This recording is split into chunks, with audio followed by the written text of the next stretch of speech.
Good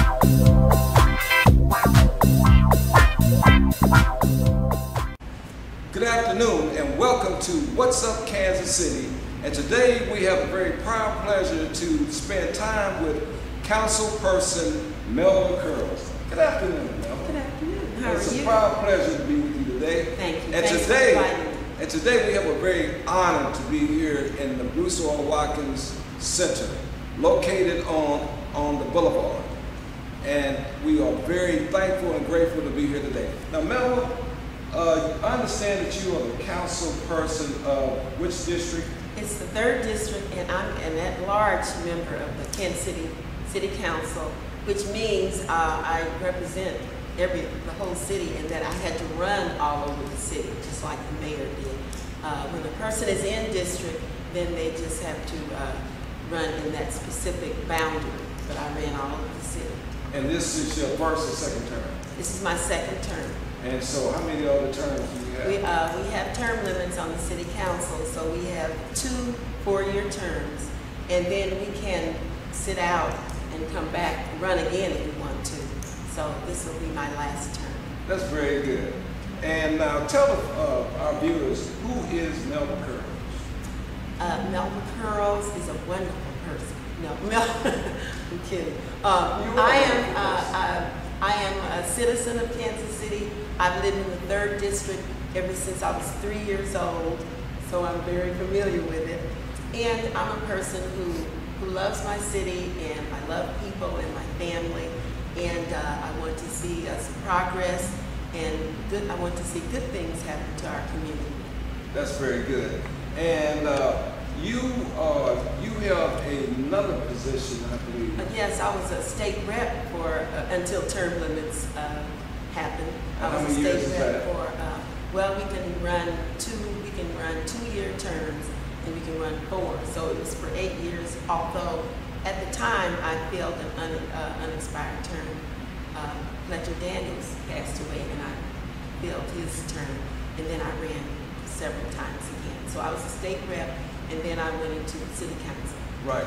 Tell us a little bit about your family. You come from a historic family here in our city. I used to work for your husband. Yeah, my husband, Bill Curls, was in the legislature as well, and he was a senator when he passed away.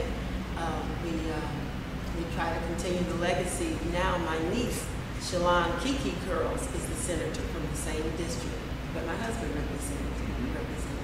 And I have 4 children, and they don't hold office, but they're very involved in politics and in what's going on and who to vote for and all that. Okay, and where do they reside? Why don't you tell us, you have 4 kids, you said? Yes, and you 3 of my sons. I have 3 sons, 1 daughter. My 3 sons live in Los Angeles, and my 1 daughter lives here with me, not with me, but in Kansas City. But she just returned from Afghanistan in July, so we're glad to have her back. That's right. Yeah, that's right. So she's here now. So that's good. That's good. We do keep in touch. Now, the sons in California, what is their occupation? My 1 son, Michael, is a lawyer, and so he works very hard. He has his own firm. And then my other son does contract work, Philip. And then Louis works in the hotel industry.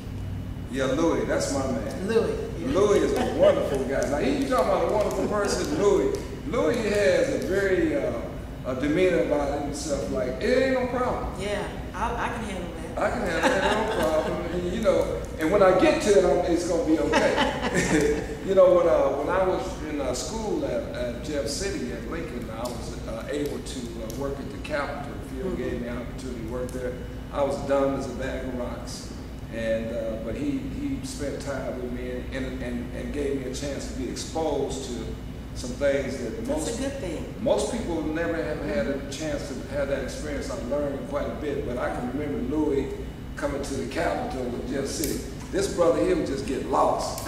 Well, no, I mean, this guy was, how old was he, about what? He was kind of young, 7 or something. 7 or 8 like years old. And then you go find, he might be in somebody's office eating, and he felt at home. He felt at home. He just explored, and I always admired that about him, because I was kind of like that myself. You know, just go out and explore, you know, and see what's going on. He's a people person. He's a very much people person. I consider myself a people person.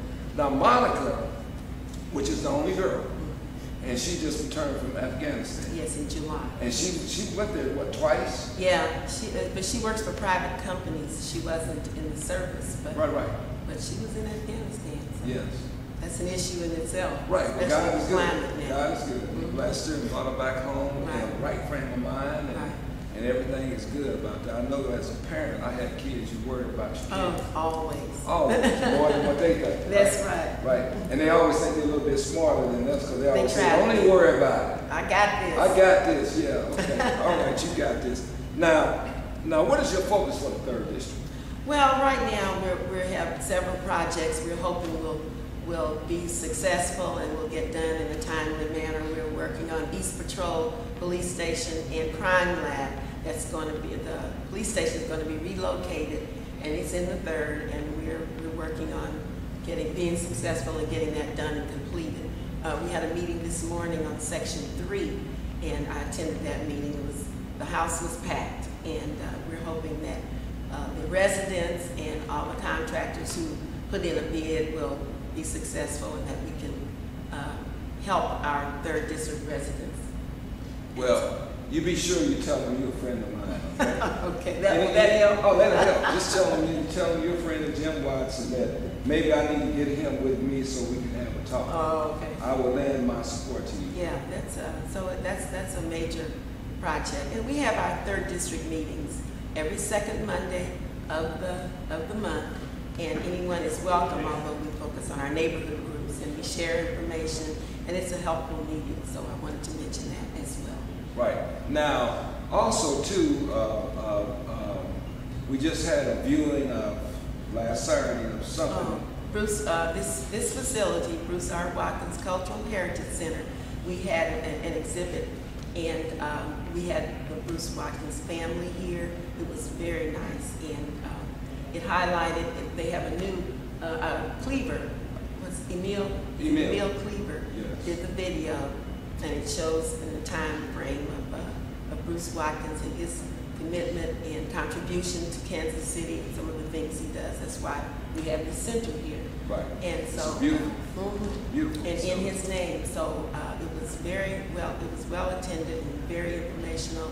And they had the video that Emil Cleaver did. It was very nice. So I encourage anyone to come to the center. We have a great exhibit upstairs of the life and times of Bruce Watkins, and great photos, and please come to see it. Right. Now, do you have any pet projects that you were very proud of in your district? Well, or better than that, what is your proudest moment of your political career? Well, I guess one of my proudest moments, I have several, is when I first got elected, because I had always helped other people run for office. So when I first got elected to the General Assembly in Jefferson City as a state rep in the 41st District, that was my first time holding office, and I was very proud, and all my family helped me to run for office, and I was very excited, and I didn't know how it was going to turn out. So that was one of my proudest moments, when I won and my family was all around me. That's very good. That's a good story. Facts tell, stories sell. Do what? Facts tell, stories sell. Oh, okay. Thank you for that. I'm going to remember that. Okay, remember that. That's one. Who said that? That's one of the things that we learn in direct sales. Oh, okay.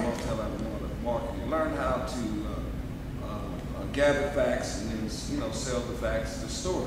Oh, okay. So that's all we're doing here today, folks, with What's Up Kansas City, is telling the stories of Kansas City. Now, anything else that was your proudest moment? Well, as far as politics go, it was a proud moment when I got to see President Obama sworn in. I went to his inauguration in Washington, D.C. That was a proud moment. We were all so excited. It was very, very, very cold that day, but I don't even know if we felt it. We were there. It was history, and so I got to see that. So that was a proud moment as well. All right. Now, what could you lend the viewers today of wisdom, being in politics and helping people get elected over the years, and something for our young folks out there today? What could you say to them? Well, now there's an emphasis on young people, which is good. We want them to be involved and run for office as well. At City Hall, we have an intern program, and it's really a good program. We have people from high school as well as college and graduate students working in our offices, working in City Hall, and they learn so much. They have a wealth of knowledge about everything. So that's a good program, and young people being involved is very, very crucial. So that's a good effort. You know, I think back when talking, you know, as we was talking, that when I first got involved, I was young. You know, I was young, and it takes some time to kind of grow up and be able to navigate and feel comfortable doing it. Yes. So so young people are really, they're our future, and we need to nurture them and be their mentors and help them. And be supportive of them. That's true. And have processes and programs for them to grow and nurture in our city. Now, ladies and gentlemen, it's been a very proud to be here today with Councilwoman Melba Curls. And today is a very good day. We're sitting in this beautiful building here at the Watkins Center. Actually, we're in the Grand Hall of Fame. And it's been a very proud pleasure to be here today. And we're so grateful and thankful to you, Mrs. Curls. It took us a while to get this worked out. Get together, to meet up. To meet up, but we got it worked out. But years ago, as a child, I was taught something, and I never have forgotten it. To look sharp is to be sharp.